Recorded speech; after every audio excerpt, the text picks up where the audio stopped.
statistiques. En fait, comme d'habitude ce matin, on nous a annoncé 411 km de bouchons, pardon. 411 km de bouchons cumulés autour de Paris.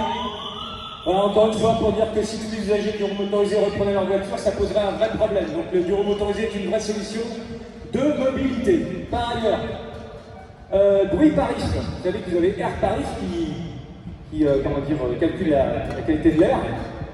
Et vous avez bruit Paris qui calcule le bruit. Eh bien, quand Madame Hidalgo dit que les bureaux motorisés créent des nuisances sonores, bon déjà on sait bien que c'est faux parce qu'il y a une minorité effectivement de gens qui ont l'habitude de bruit non conforme, mais ce n'est pas la majorité des gens. Et comme j'ai l'habitude de le dire, on entend toujours l'arbre qui tombe, mais jamais la forêt qui pousse. C'est-à-dire qu'en gros, on va entendre une personne sur 200 ou 300 qui va faire du bruit, mais on met tout le monde dans le même panier, et c'est beaucoup plus simple comme ça. Donc voilà, Madame Hidalgo met en place le stationnement d'euros motorisés, payant, sous prétexte de pollution sonore. Voilà. Eh bien, Bruit Paris a analysé le bruit, notamment dans le 17e arrondissement, parce qu'il y a une étude qui est faite localement. Eh bien, alors après c'est un bruit qui est entre guillemets utile, ou en tout cas on ne peut pas vraiment faire autrement, mais ce bruit existe.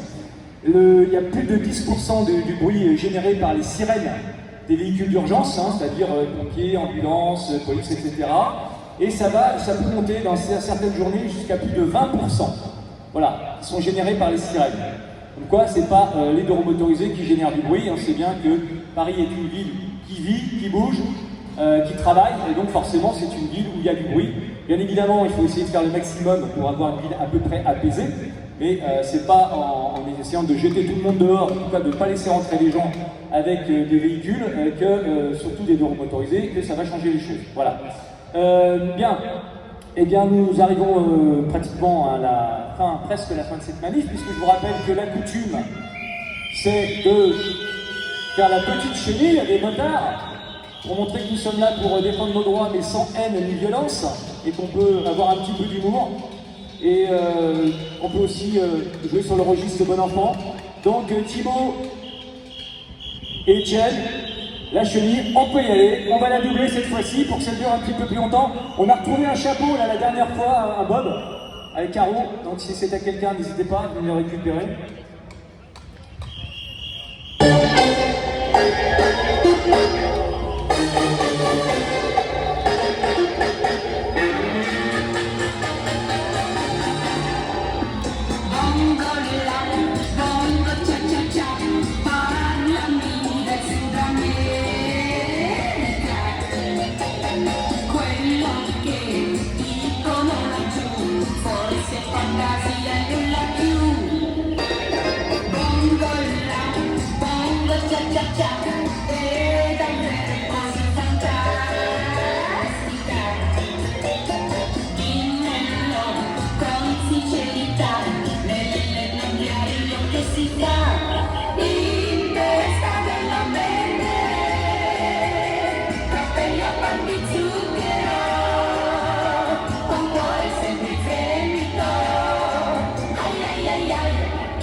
Sincerità, nelle nomi che si fa.